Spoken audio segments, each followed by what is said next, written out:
Esto me parece que es esencial y de dónde vengo, ¿no es cierto?, como profesional de las ciencias sociales, y va a estar ligado a la última cuestión, el último mensaje que le damos a quienes quieren estudiar sociología. Yo soy mendocino, tengo 75 años, entonces estoy grande, soy profesor jubilado de la Universidad Nacional de Córdoba y es en la universidad donde he estado más tiempo. Estuve en el Comahue, estudié en la Facultad de Filosofía y Letras de la Universidad Nacional de Cuyo, en la década del 60 del siglo pasado. Después me fui, para los jóvenes de hoy, ya decir el siglo pasado,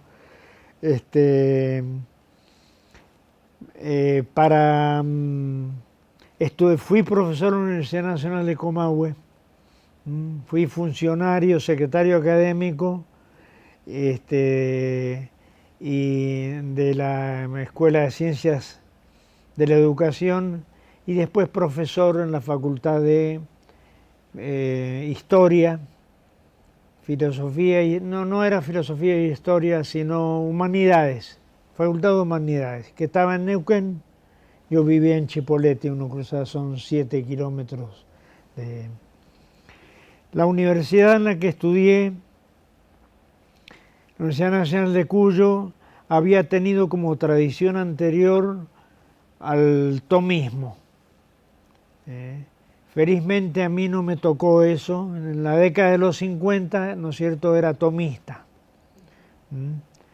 En Mendoza, ubíquense, en Mendoza, una provincia que sigue siendo una provincia de las ideológicamente más reaccionarias o rígidas del país. Piensen lo que era en aquella época. Yo jamás en los 5 años de la licenciatura oí el nombre de Marx o del socialismo. Era una filosofía básicamente fenomenológica, entendiendo por esto no tanto la fenomenología, está muy ligada al creador de la fenomenología, que fue uno de los maestros de Heidegger, que era Edmund Husserl. Pero más que Husserl, lo que vertebraba la carrera de filosofía era Martin Heidegger, filósofo alemán, ¿no es cierto?, que murió el año 76, cuestionado por su adhesión al nazismo, rector de la Universidad de Friburgo, que era una universidad pequeña de Alemania, y el año 33 le tocó ser rector, y como rector, ¿no es cierto?, empezó a hacer listas. Gente muy seria ha dicho esto. Digo esto para acotar el nazismo de Martin Heidegger, un gran filósofo, probablemente el más grande filósofo del siglo XX, probablemente. Nazi en el sentido más pequeño de adhesión al partido, como rector Tan es así que la segunda, su primera edición de su libro más importante, a lo que lo escribe a los 38 años, Ser y Tiempo, lo dedica a Husserl, su maestro, y en la segunda edición ya no está eso, pero es porque la esposa de Husserl dice que no vaya esa dedicatoria, porque Husserl había tenido que huir de esa unión. Como huyeron todos, como huyó toda la gente de Frankfurt, por ejemplo, de la escuela de Frankfurt, hacia Estados Unidos y a otros lugares. ¿De dónde vienen mis preocupaciones sociales? Por lo cual yo el tema de doctorado, que yo lo empecé inmediatamente dirigido por el doctor Enrique Dussel, era educación e ideologías en Sarmiento, o sea, un tema que me ligaba la filosofía y un tema de un personaje importante en la sociedad argentina, en la conformación de la sociedad argentina del siglo XIX. Hice 3 años de ese doctorado, hasta que no lo pude terminar, vino la dictadura. Yo me fui el 75, porque yo hacía el doctorado en la Universidad del Comahue, donde era profesor adjunto. Había sido funcionario hasta que subió Perón, ¿no es cierto? Pertenecíamos a la juventud peronista. Y digo, estando en la Universidad del Comahue, yo hacía el doctorado por la Universidad Nacional de Cuyo, porque ahí estaba el doctor Enrique Dussel. Entonces, como yo viajaba seguido, ¿no es cierto? Pero el 75 era un hervidero y se llamó a concurso y no nos dejaron concursar, nos echaron. Y empezó una persecución y el Comahue era una ratonera. Comahue tiene una salida en ese momento hacia Chile o por la ruta 22, ¿no es cierto?, hacia La Pampa, ¿no es cierto? O sea que compañeros, de hecho, agarraron a compañeros allá, ¿no es cierto? Bueno, el 75 con mi familia nos fuimos a México. O sea que mi doctorado quedó incompleto para siempre, porque en México había que dedicarse a trabajar para poder vivir, y además mis intereses sociales ligados a la filosofía crecieron. México en ese momento era el lugar de conjunción de un montón de intelectuales latinoamericanos y tenía una vida intelectual muy, muy rica.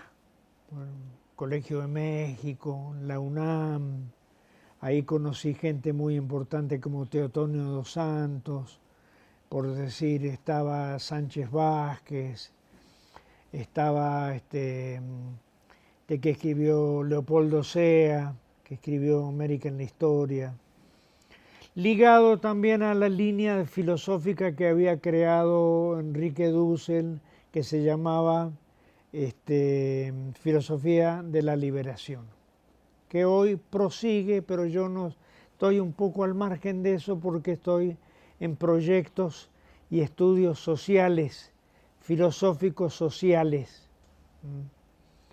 Bueno, esa es mi procedencia. O sea, faltaría añadir una cosa importante. ¿Por qué me ligué a lo social? Me ligué a lo social en esa época porque estábamos en la década del 60. Y la década del 60 es una década fundamental de lo que, entre otros autores, yo he llamado el liberacionismo latinoamericano. O sea, empiezan las luchas heredadas, o sea, uno podría decir, previo al liberacionismo latinoamericano está El 49, la liberación de China, la creación de la República Popular China. El 55, la creación de los países no alineados en Bandung, ¿no es cierto?, que es muy importante porque 10 años después va a haber una matanza de 2,5 millones de personas. En ese momento en la Argentina lo que se vivía eran los procesos de liberación que se estaban desarrollando.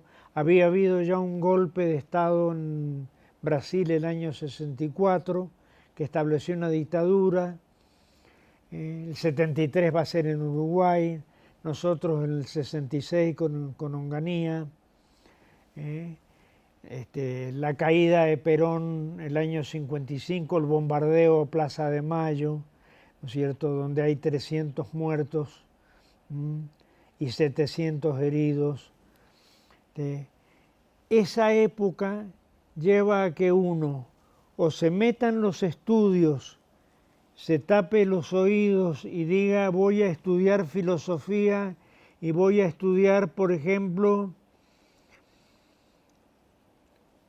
la movilidad y contradicción en Heráclito de Éfeso, tema que me parece interesante, o las diferencias entre Heráclito y Parménides, o el problema del ser en Santo Tomás de Aquino, por ejemplo. O sea, todos estudios intrafilosóficos, pero que no tenían que ver con lo que estaba sucediendo en América Latina. Nuestra preocupación como estudiantes de filosofía y recién egresados posteriormente a finales de los 60, mediados finales de los 60, muy ligada a lo que planteaba la filosofía de la liberación, tiene que ver con aquello que dijo Marx en la tesis 11 de Feuerbach. Aunque nosotros no éramos marxistas, después va a haber un aprendizaje de Marx, pero era que al mundo no solo hay que entenderlo, sino que hay que transformarlo, ¿cierto? Que yo creo que es la mejor. No es una visión dualista, o entenderlo y encárguense los intelectuales y transformarlos los empiristas del trabajo. No, las dos cosas son fundamentales. No puedo transformar, hoy diríamos transformar el mundo si no lo entiendo, y no puedo entenderlo si no trabajo para hacer del mundo algo mejor, ¿cierto? Eso hizo que la dedicación a la filosofía fuera a los estudios sociales. Mi filosofía se fue orientando hacia los estudios sociales.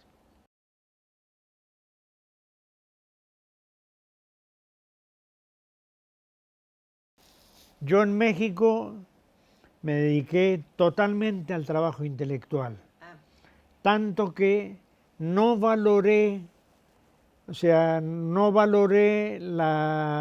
terminar mi doctorado, y además cuando yo volví a Argentina y pedí en la Facultad de Filosofía los papeles míos del doctorado, ¿no es cierto?, habían destruido todo. O sea que pedir a alguien que fuera era un compromiso, ¿no es cierto?, y me sacaba de lo que había que hacer. Había que trabajar para vivir, y yo lo hice en el campo académico. Lo que pasa es que me abrí también a otros, no a militancia, porque en México, siendo extranjero, te aplican al artículo 33 de la Constitución, por el cual te expulsan si te metes a trabajar en política.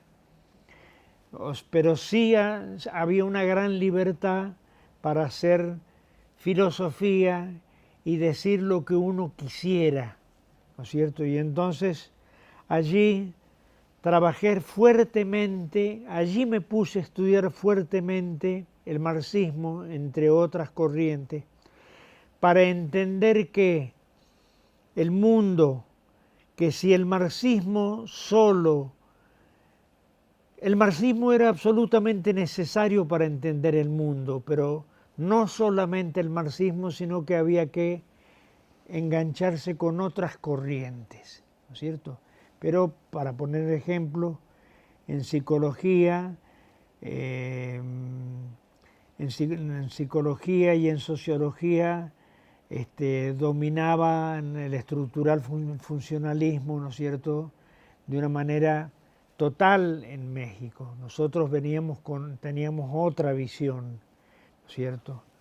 El conductismo en psicología y el estructural funcionalismo en sociología eran palabras non santas, o sea, las visiones.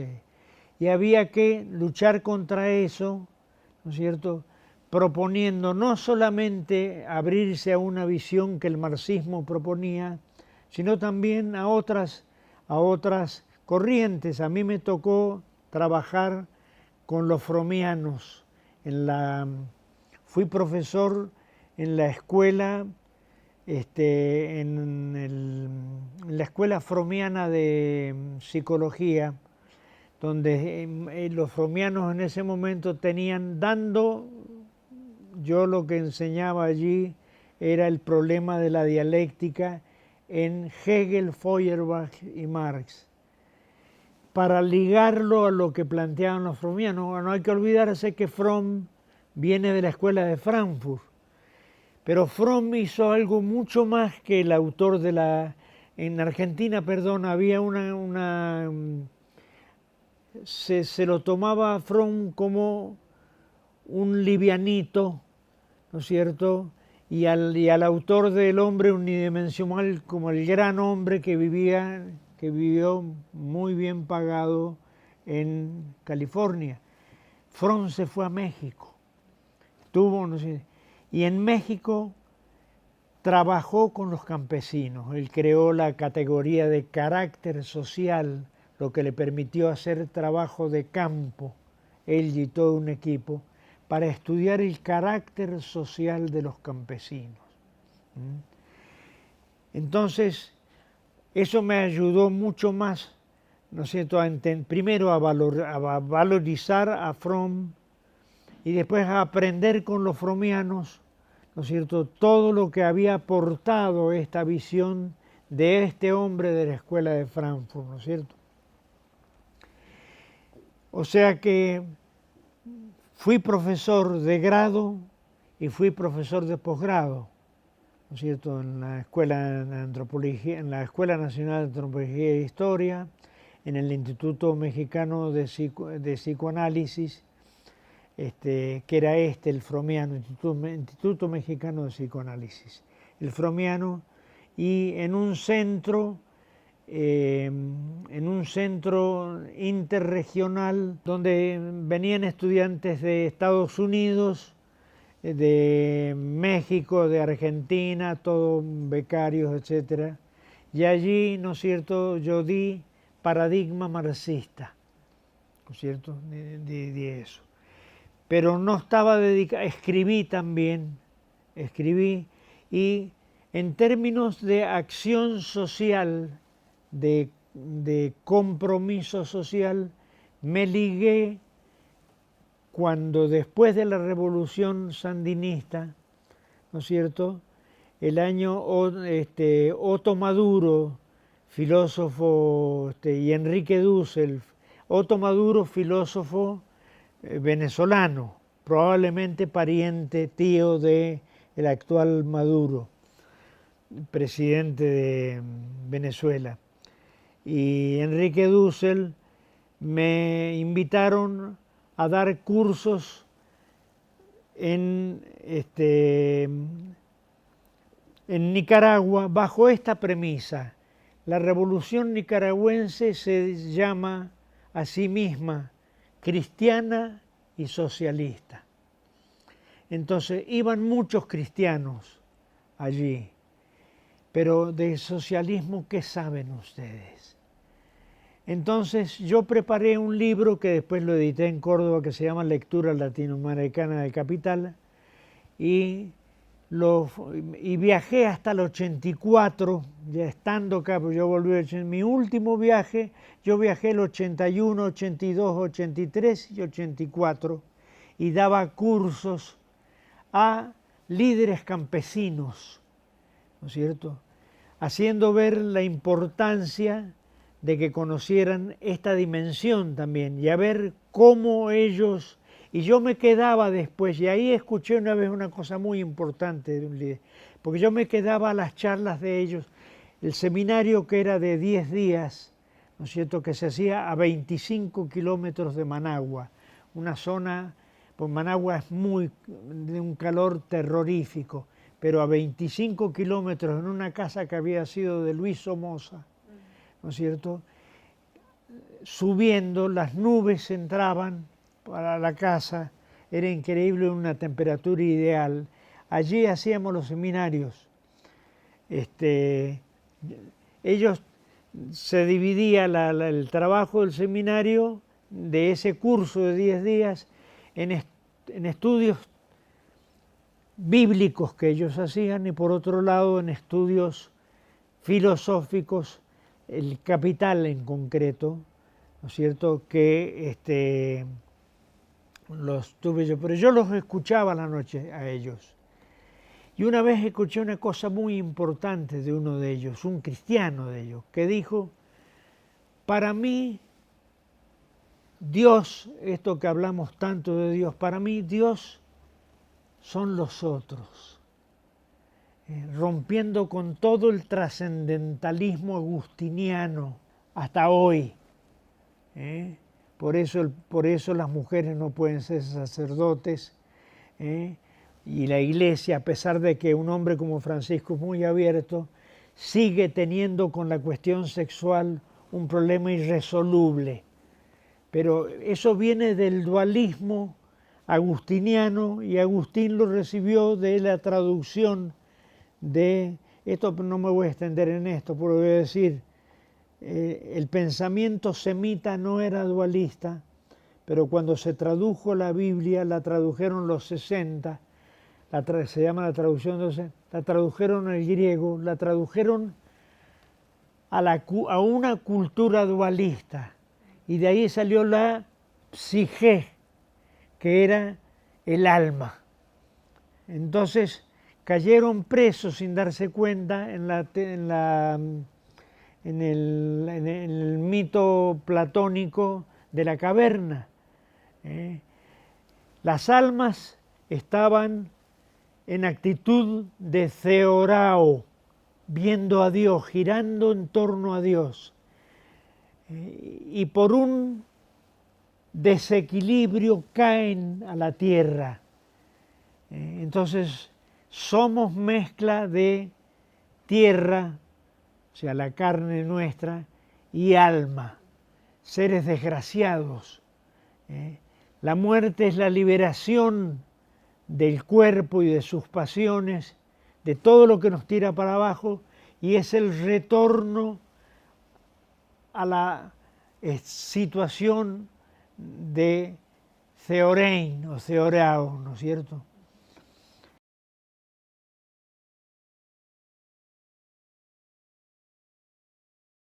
Decidimos volver a Córdoba, tuvimos una experiencia poniendo una librería, la librería Rayuela, pero finalmente me conecto con la universidad y concurso metodología de la investigación social en lo que era la Escuela de Trabajo Social, hoy facultad, parte de la Facultad de Ciencias Sociales. Y gano el concurso y empiezo a enseñar, era de medio tiempo, enseño filosofía pues, durante un año en la Facultad de Derecho y enseño metodología de la investigación social en la Escuela de Trabajo Social. Esto es una cosa importante, me parece, porque acá viene lo cordobés de mi acercamiento, ¿no?, a las ciencias sociales. un pequeño relato para así. Una vez en un seminario, no en un seminario, perdón, en una conferencia que dimos en el Obispo Mercadillo, en la Feria del Libro, Delitzsch, Carolina Escoto y yo, ¿no es cierto? Delitzsch dijo, bueno, pero yo soy sociólogo, porque yo hablaba de estudios sociales. Entonces él dijo, yo soy sociólogo. No tuvimos una discusión así, cada uno siguió en su tenor, ¿no es cierto? Pero yo hablé en términos de las ciencias o estudios sociales. A eso me dediqué, ¿no es cierto? A los estudios sociales me dediqué. Y además de esto, de la filosofía la di nada más que por un año porque me nombraron el año 87 tiempo completo y a pedido del doctor, por iniciativa del doctor Alagia, que era vicerrector en ese momento de la universidad, ¿no es cierto?, se creó un centro que es uno de los antecedentes del Centro de Estudios Avanzados, del CEA. Después lo seguimos charlando esto con el doctor Delitzsch. Hicimos el proyecto hasta que por distintos motivos, después sin decirnos nada, Delitzsch lo pasa a otro lado, ¿no es cierto? Y sigue trabajando con otra gente. Pero yo seguí dando seminarios por este instituto, ¿no es cierto?, por este centro, en la Escuela de Trabajo Social y en filosofía con gente de filosofía, ciencias de la información, trabajo social, seminarios donde trabajamos problemas sociales ya sociofilosóficos, pero sociales, o sea, nosotros no estábamos en aquello que criticaba tanto Durkheim, que era la filosofía social. No hacíamos filosofía social, queríamos hacer estudios sociales empíricos.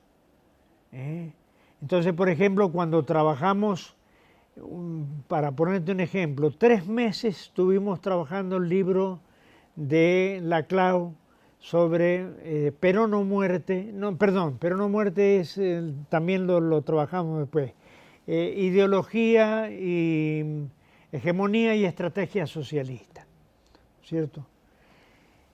Hegemonía y estrategia socialista no es un libro filosófico, es un libro que estudia el problema de la hegemonía, ¿no es cierto? Y él hace una reinterpretación de la hegemonía, ¿no es cierto?, para que no sea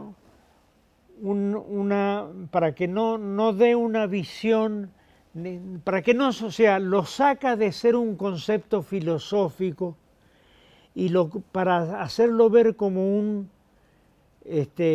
instrumento fundamental para los estudios sociales. O sea, hegemónico es un grupo cuando logra ganar el sentido común, ¿no es cierto?, la dirección moral y espiritual de un grupo, y después vendrá la lucha, ¿no es cierto?, por hacerse del aparato del Estado, no del aparato del Estado, sino de la dirección moral y espiritual. Implica la capacidad para poder dirigir a la sociedad, y eso no necesariamente va a significar poder dirigir el aparato del Estado también.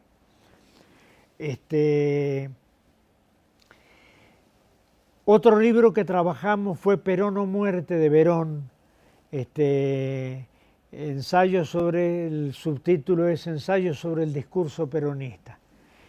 Y es un libro muy interesante porque Verón, en ese momento, no el Verón que defiende a Clarín después, lamentablemente, que daba pena escucharlo, porque además no dijo casi nada, ¿no es cierto? Y pobrecito, mejor mejor olvidarse de él, pero Verón tiene una producción muy interesante. Cuando discute en Buenos Aires, fue alumno de Lévi-Strauss, etc. Verón dice: mi trabajo de análisis del discurso es un estudio empírico, en el sentido de que yo hago, ¿no es cierto?, una reflexión sobre el discurso peronista, pero me fundo en... ¿Cuál es mi fundamento empírico? El análisis de textos, ¿no es cierto?, que voy seleccionando para demostrar, entre otras cosas, que el peronismo no fue fascista. Es una cosa muy importante, porque subió por elecciones siempre limpias. Nunca al peronismo se le cuestionaron aún las tres elecciones, aunque la tercera uno pueda decir qué lamentable que fue el haberlo dejado 49 días a Cámpora, ¿no es cierto?, y después dejarla a la Isabel y López Rega, todo eso. Pero las elecciones fueron limpias.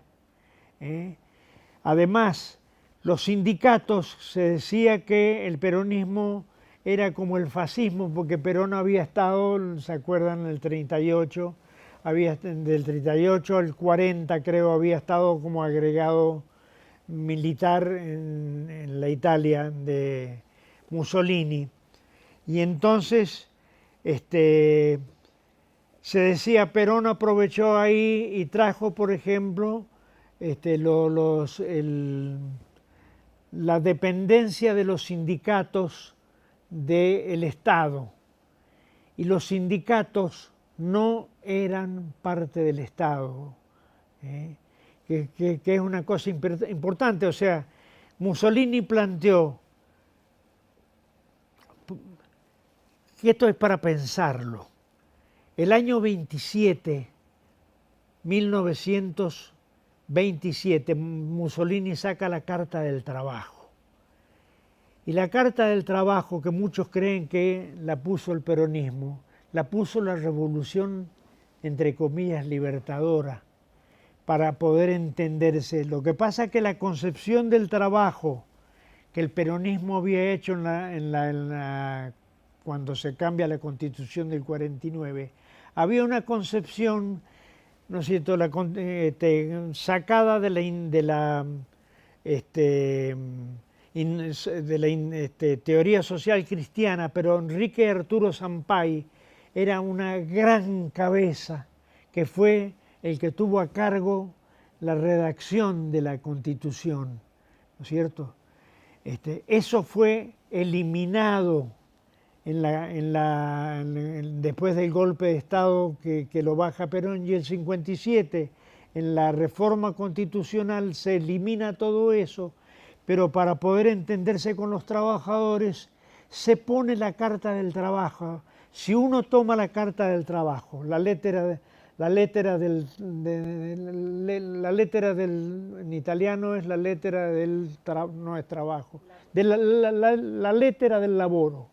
Si uno pone la lettera del lavoro aquí, es una hojita, y pone las concesiones que los golpistas del 55 le hicieron a los trabajadores, va a ver que son muy parecidos. Reconocimiento de una serie de derechos que ha llevado a que, tomando examen una vez con un profesor de la universidad, dijo que la Carta del Trabajo la había puesto el peronismo, y no. El peronismo tenía una concepción más rica, ¿no es cierto?, que está en la Constitución del 49, y la Carta del Trabajo está la ponen los revolucionarios, los golpistas del año 57, ¿no es cierto?, para que poder romper de alguna manera la resistencia peronista que ya se había iniciado.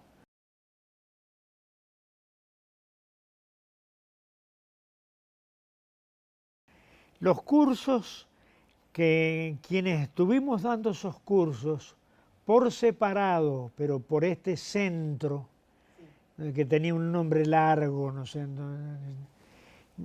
yo di varios cursos que eran cursos, seminarios trimestrales. Nos reuníamos 2 horas por semana, o sea, mucho estudio. Entonces trabajamos estos 2 libros que yo mencioné hace un rato, por poner ejemplo, y otros temas, ¿no es cierto? Trabajamos economía y filosofía, y ahí trabajamos parte de la relación de economía y filosofía en el marxismo, por ejemplo, ¿cierto? Y otros autores, pero tomamos el Capital, ¿no es cierto?, para hacer ver, ¿no es cierto?, esa relación.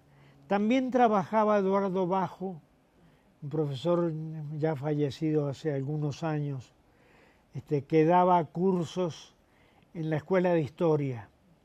Y estaba el profesor Oscar del Barco, que daba en la Escuela de Historia también y en otros lados. Y después Oscar del Barco fue formando un grupo que sigue trabajando con él, creo que hasta ahora, aunque del Barco se fue orientando más después hacia Heidegger. De hecho, creo que el último libro de él se lo editó una fundación heideggeriana europea, ¿no es cierto? Ya es ese del Barco y el del Barco de su último libro de la Universidad de Puebla no tienen nada que ver. Hubo una disputa con Del Barco sobre el no matarás, que ahí participamos en la revista, cuando era una revistita, ¿no es cierto?, que se llamaba La Intemperie. En la revistita La Intemperie, ¿no es cierto?, Oscar del Barco recibe el relato de uno de los guerrilleros que eran de los guerrilleros que tuvieron en Salta, ¿no es cierto?, y muy autoritariamente a uno de ellos lo mataron por temor. Entonces Del Barco asume eso y dice como si fuera mi hijo, y hace una crítica demoledora a la idea de revolución. Él y Toto Schmuckler pensaban muy similarmente, y ahí le contestamos participamos varias personas. Entonces mi respuesta fue que él reponía la teoría de los 2 demonios, ¿no es cierto?, por un lado, y por otro lado, él dice en cierto momento, si hubiera un Dios, ¿no es cierto?, hace una referencia a un Dios y lo pone con minúscula, Dios. Entonces yo le observo, Oscar del Barco, que había leído a Levinas, y eso lo fue llevando, transformando, tendría que haber escrito Dios con mayúscula, porque en realidad, desde Levinas, él ha virado hacia el pensamiento cristiano. Después pasó a otros supuestos religiosos, ¿no es cierto? Lo cual, digo, soy amigo de Oscar, aunque hace mucho que no lo veo, lo respeto profundamente, le he leído mucho de él, pero en la revista, esto que después se convirtió en un libro, porque los porteños tomaron esto, y empezaron discusiones muy fuertes se la tomaron con Del Barco y otra gente de Buenos Aires, y era una pelea a muerte. Y lo primero que nosotros se había planteado en la revista La Intemperie, fuimos quedando al lado. O sea que se editó, creo que se editó acá, lo editó la Universidad de Córdoba, y no sé si salió un segundo tomo después de No matarás, ¿no es cierto? Pero Oscar del Barco en ese momento, ¿no es cierto?, estaba orientado a los estudios políticos. Bueno, pongo punto aquí a esto, ¿no es cierto?, a este acercamiento a los estudios sociales, ¿eh? Y querría hacer referencia a mi participación, ¿no? Quisiera hacerlo lo menos autorreferencial posible, porque ese es un problema que tenemos los argentinos, por lo cual nos critican en todos lados del mundo. ¿Eh? Inclusive los franceses y los alemanes, que son autorreferenciales más fuertemente que nosotros. Pero en América Latina, ¿no es cierto? No. Yo coparticipé en la fundación de la maestría en Ciencias Sociales en lo que era la Escuela de Trabajo Social. Y la dirigí desde el año 95 hasta el 2008. A comienzos de 2008 lo dejé porque me puse a dar cursos de posgrado en distintos lugares del país. En la misma maestría, en La Plata, en Entre Ríos, en la Universidad Nacional de Cuyo y algún otro lugar por ahí que no recuerdo. Pero el proyecto nuestro era un proyecto muy interesante. Tuvo la limitación de depender de la facultad, o sea, funcionábamos en la Escuela de Trabajo Social y dependíamos de la Escuela de Trabajo Social, pero a su vez Derecho, ¿no es cierto? La participación de Derecho y de su decano en ese momento, ¿no es cierto?, no fue lo más beneficioso para nosotros. Tuvimos problemas serios, pero de todos modos, dejando esos problemas, nosotros trabajábamos con gente, clase 4 horas los lunes, 4 horas los viernes. Y la gente venía de lejos, de San Juan, de La Rioja, del norte, de Córdoba, de distintos lugares. Lo que pasa es que con un régimen que a mí personalmente me parecía un régimen fundamental, el régimen escolar, ¿no es cierto? Porque nos encontrábamos con problemas de que había dificultades para escribir, dificultades de lectoescritura que se traían de la primaria y la secundaria. Entonces, decime en una hoja qué pretendés hacer con tu maestría. Y ahí aparecían estas dificultades.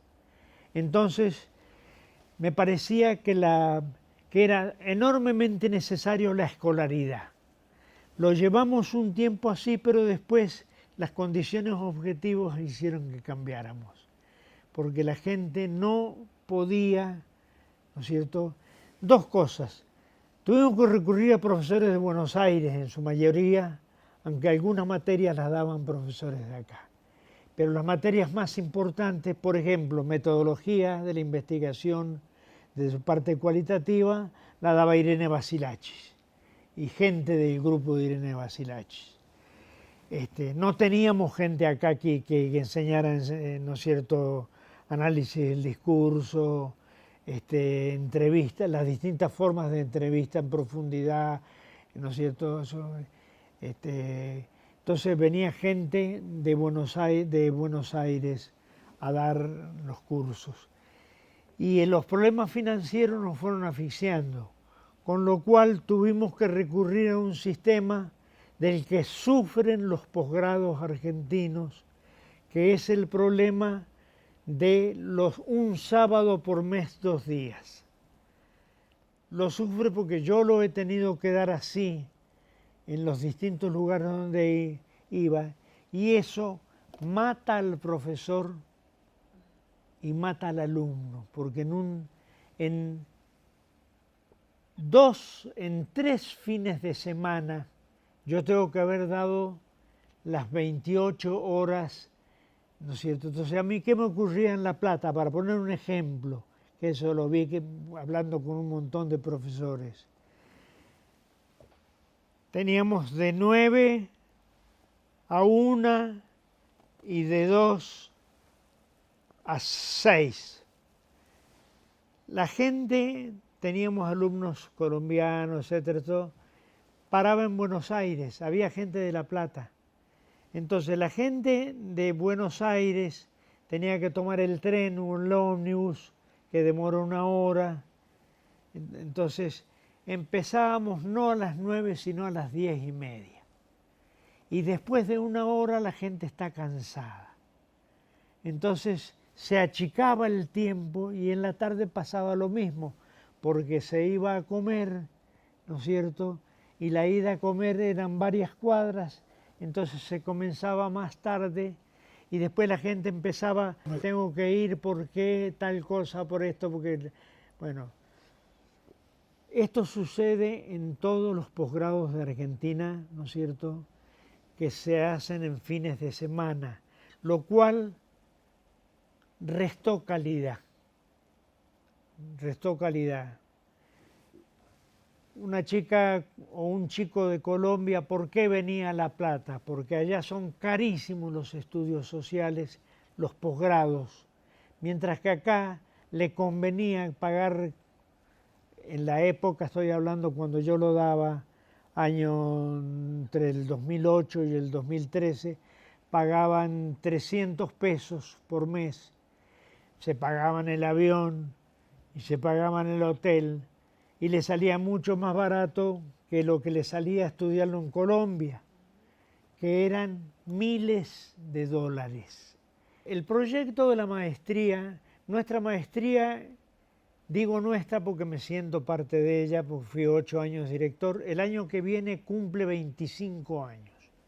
No te puedo decir el número de egresados que tiene, pero el proyecto, nuestra maestría es la tercera maestría que se crea en Córdoba.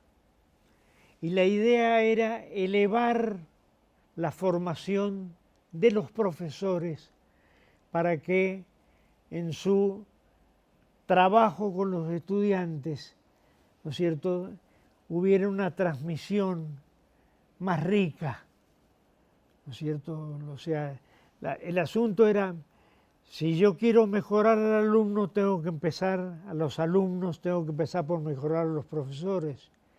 Entonces, no era solamente mejorar a los profesores haciendo, que también estaba implicado, o sea, estaban los dos fines, ¿no es cierto?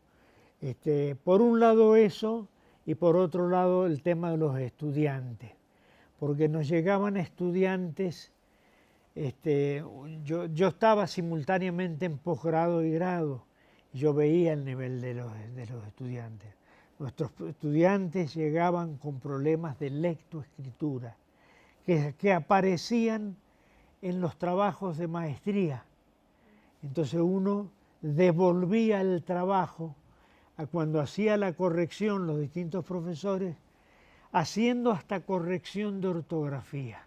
Y obviamente la dificultad de poder decir, yo quiero hacer esto, para lo cual me propongo, o sea, esto, mis objetivos son estos, ¿no es cierto? Voy a utilizar como teoría esta y mi metodología va a ser esta otra.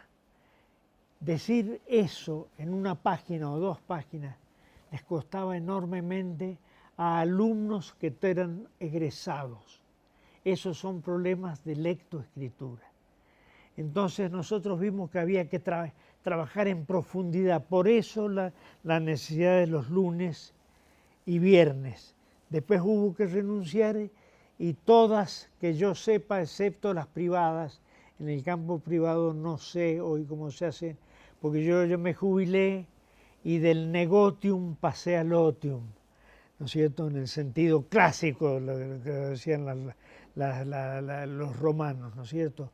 Y en el otium me dedico a otras cosas, leo, etcétera, ¿no es cierto?, pero me dedico a las cosas del otium, me dedico, ¿no es cierto?, a la música, leo libros que me estaban esperando hace mucho tiempo, tengo una nieta, ¿no es cierto?, a la que le de 5 años, y escucho mucha música.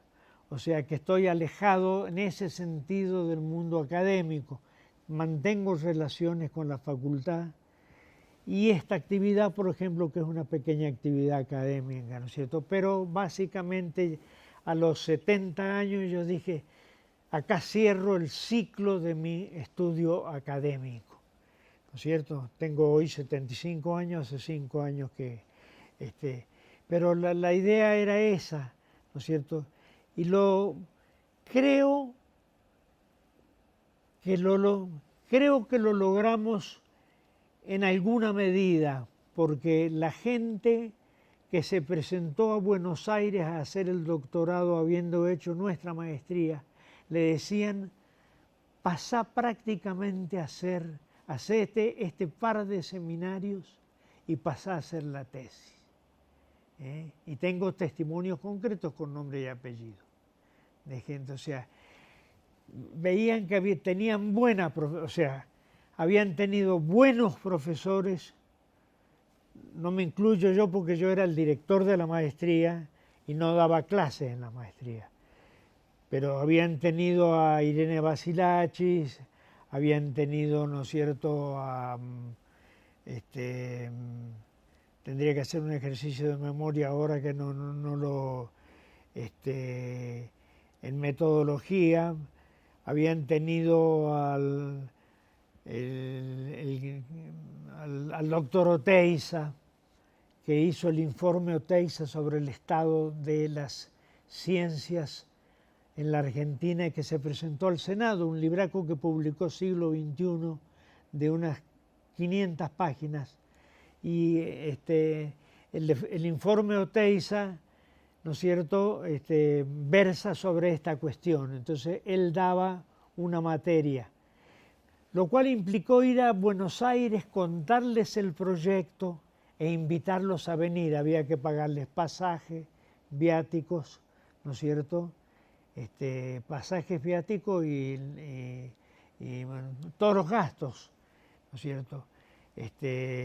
La tuvimos a Ruth Autú, ¿no es cierto?, en metodología después, una excelente Ruth Autú, ¿no es cierto?, fue una excelente maestra, Ruth Autú es una gran maestra, no sé si vive o no, lamentablemente porque me desconecté de eso, y si vive debe estar muy viejita ya, ¿no es cierto?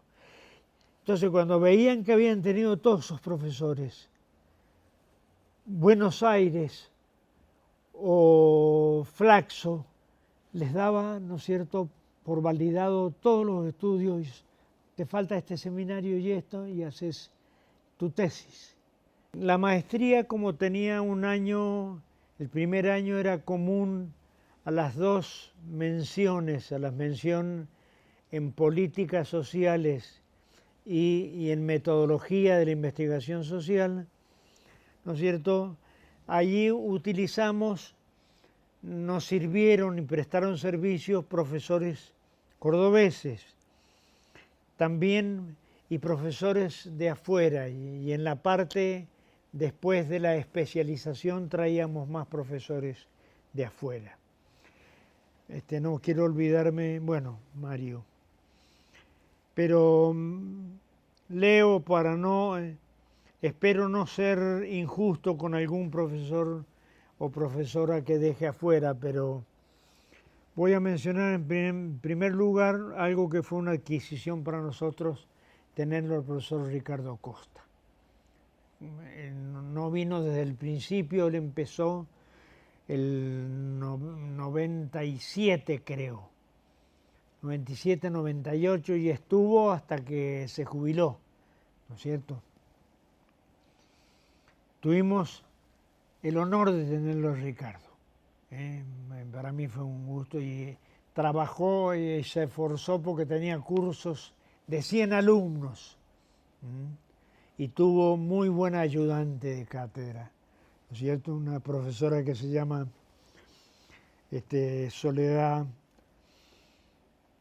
digo el apellido, Soledad Segura.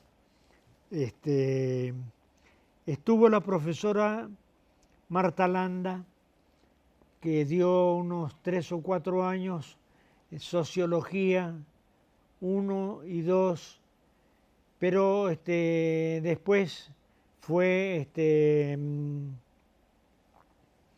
perdón, Costa daba Sociología 2, Marta Landa daba Sociología 1, después Costa pasó a dar las dos sociologías. Un año lo tuvimos a Carlos Lista, profesor de Sociología, que es sociólogo, que pertenece a la Facultad de Derechos, creo si no ha cambiado. La profesora Dora Selton, que dio un par de años o 3 años, dio demografía.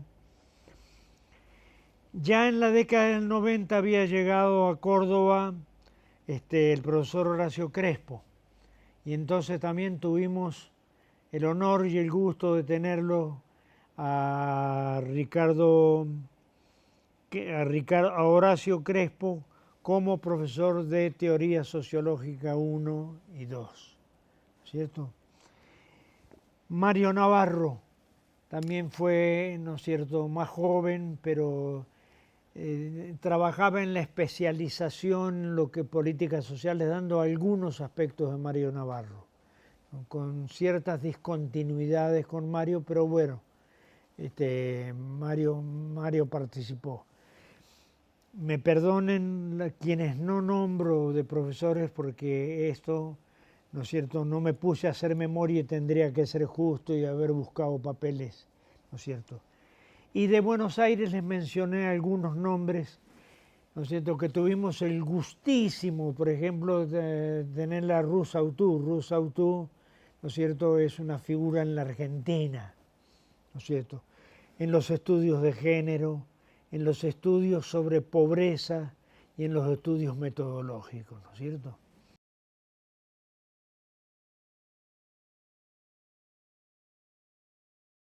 Directivos y también profesores de la Universidad Siglo XXI, que se fundó, empezó a funcionar el año 96, ¿no es cierto?, me propusieron como director del departamento, ahí se trabajaba por departamentos y carreras, como director del departamento de Sociología. Yo vi muy buena intención y sigo creyendo en la excelente intención de los directivos de la... Pero ocurrió un problema. La línea de trabajo que nosotros seguíamos no coincidía con las otras carreras que tenía la siglo XXI. Por ejemplo, estoy pensando marketing, publicidad y otras, que se parecían más a lo que en Estados Unidos llaman escuela de negocios, ¿no es cierto? Entonces, paulatinamente sociología se fue achicando, muchos chicos en ese momento, en esa época, segunda mitad de los 90, la Universidad de Villa María pone un centro acá, ¿no es cierto?, que enseña en sociología. Muchos, entonces es una competencia fuerte porque ahí se da sociología en un sentido de una apertura. Cuando yo entré y vi el plan de estudio, para poner un ejemplo, en la Universidad Siglo XXI, se enseñaba en la carrera, los alumnos de marketing, donde yo daba sociología también, o de publicidad, en derecho ya se había cambiado, estudiaban con un librito de Horton y Horton. Parece que yo no sé si son dos hermanos o coincido, primos. Horton y Horton es un manual norteamericano del estructural funcionalismo más pobre. Ellos me dieron libertad para que propusiéramos otros manuales, dejáramos los manuales y utilizáramos una bibliografía, porque acá voy a nombrar el profesor que había hecho el programa inicial, el profesor Sofanor Novillo Corbalán, que después se dejó esto, se dedicó a la política, no conozco en qué está Novillo. Una vez tenía por ejemplo, le escuché decir que Marx era un ricardiano menor. Decir eso era insultarlo a Ricardo e insultarlo a Marx. Entonces, él en sociología daba con un manual, el manual de Horton y Horton, no sé si ustedes lo conocen, yo lo tengo, es un libro, lo tengo como como para decir, yo enseñé en un instituto donde estaba esta bibliografía, en el acto hubo que revisar todo y además ponía sociología de la familia, sociología de esto, las materias eran sociología era lo que critica Bourdieu en el oficio de sociólogo cuando creen que la sociología, ¿no es cierto?, es una torta en la cual se van repartiendo por pedacitos, ¿no es cierto?, entonces, sociología de la familia es hacer sociología tomando la familia como sociología no del conflicto, cuando no estaba el conflicto, no aparecía. Sociología de los grupos era estudiar los grupos, eran trocitos de la realidad y sociología de ese trocito de la realidad. Bourdieu al principio, en la primera parte muy interesante del libro del oficio del sociólogo, había que, tomando con algunos consejos de Bourdieu, porque Bourdieu también, de paso, digo esto lo charlamos una vez con Alicia Gutiérrez. Bourdieu dice, la sociología tiene la, entre comillas, desgracia de tener un objeto que habla.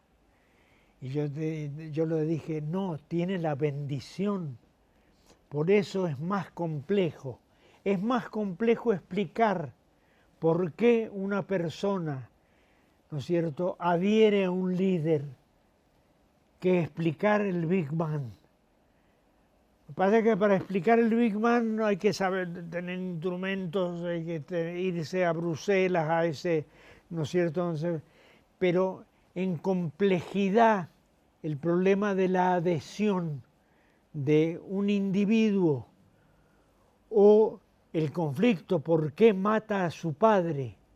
El otro día vi la película El Ángel, que lo hace este chico, el hijo de Palito Ortega, y ver por qué el ángel, ¿no es cierto?, hacía lo que hacía, es más complejo que explicar, estoy absolutamente convencido.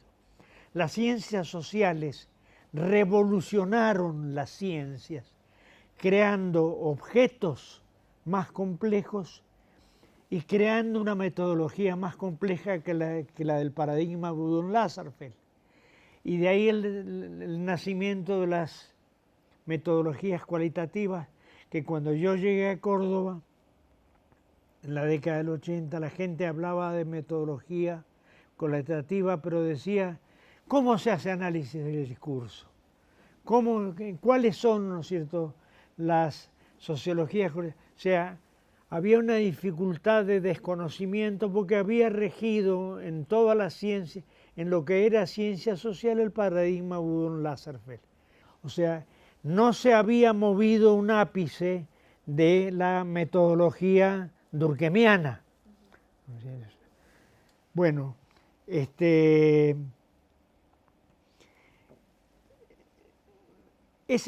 trabajo fue hacer un programa, mejorar el programa, hacer un programa de sociología, ¿no es cierto?, trazando ejes problemáticos y no de la sociología como disciplina autónoma. Es muy difícil. Yo no estoy seguro que la sociología sea una disciplina autónoma, y se lo digo a una socióloga. Creo que la sociología comparte con las teorías, es parte de las teorías sociales que utilizan los mismos métodos, trabajan sobre objetos similares, ¿no es cierto? Y las teorías que utilizan son también se prestan teorías, hay intercambio de teorías. O sea, creo que vamos hacia una, para cerrar esta cuestión, que fue lo que intenté yo, ¿no es cierto? Yo me tuve que ir de allí porque la Facultad de Derecho, si no me hacía juicio académico porque yo era profesor, ¿no es cierto?, de tiempo completo, y entonces, y lo era porque en realidad con el 1 a 1 de Cavallo, ¿no es cierto?, no tuvimos más inflación, pero nosotros nos agarró, yo era de tiempo completo, pero nos agarró cayendo. Entonces, con el salario de mi esposa, mi salario, ¿no es cierto?, los hijos que estudiaban en la Universidad Nacional, mis hijos, bueno, no alcanzaba, entonces, y además me gustó el proyecto.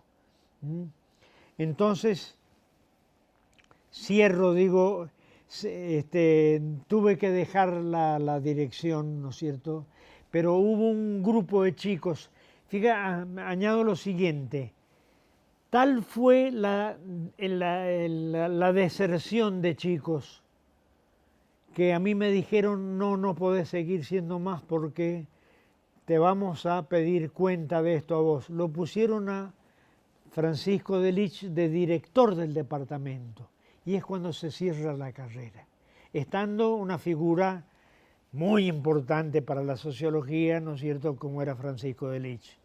O sea que no era la presencia de una gran figura dirigiendo el departamento, sino que una escuela de negocios no coexiste con una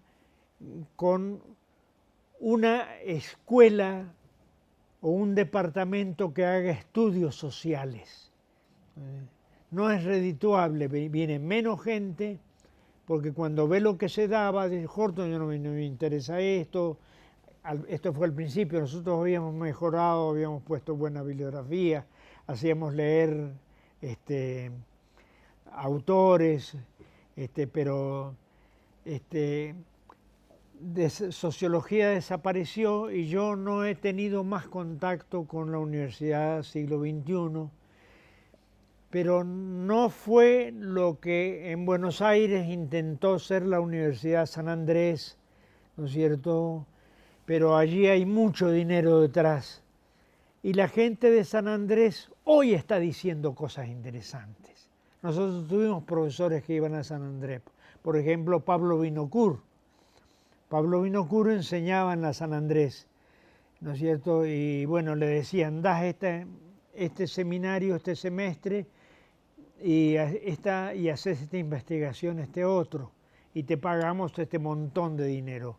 Porque estaba subvencionada por no sé qué empresas, ¿no es cierto? Pero San Andrés ha tenido una actitud en relación a la situación actual, me refiero al estatus actual de la Argentina, víctima del liberalismo salvaje. Recién hoy gente de la San Andrés, ¿no es cierto?, dice, han empezado a decir cosas, ¿no es cierto?, respecto a la Argentina. Desde la sociología son gente, sociólogos, politólogos, antropólogos, pero pertenecen todos al mundo y área de las ciencias sociales.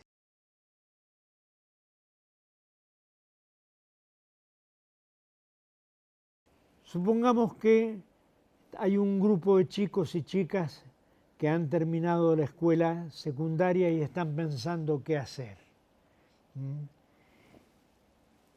Yo les diría, bueno, cada quien estudia lo que le gusta, vamos a partir de eso. Pasando ese umbral, si estudian ciencias sociales, sociología, por ejemplo, donde hoy ya tienen carrera de sociología en la nacional, o antropología que tienen también en la carrera nacional, ¿no es cierto?, o estudian en la Universidad del Siglo XXI alguna carrera, o estudian el derecho, que el derecho también es una ciencia social, con característica especial porque tiene una gran dimensión prescriptiva, ¿no es cierto? Y me preguntaran, decime, justificanos por qué hay que estudiar ciencias sociales. Yo diría, miren, las ciencias sociales en su dimensión de lo que se llama todavía sociología, antropología, filosofía, aunque la filosofía no es una ciencia, pero podés estudiar la carrera de filosofía y ligarte a ellos. Y todas las otras que existen te van a permitir, si estudias y si tenés diálogo con tus profesores, empezar a comprender tu tiempo. La Argentina de nuestra época, ¿por qué Lula está preso? ¿Qué es lo que está pasando en Argentina con el neoliberalismo? ¿Por qué hoy el gobierno de Macri se parece tanto al gobierno de Trump? Pero todo eso, chicos y chicas, lo van a aprender si estudian estudios sociales. Ese sería mi mensaje.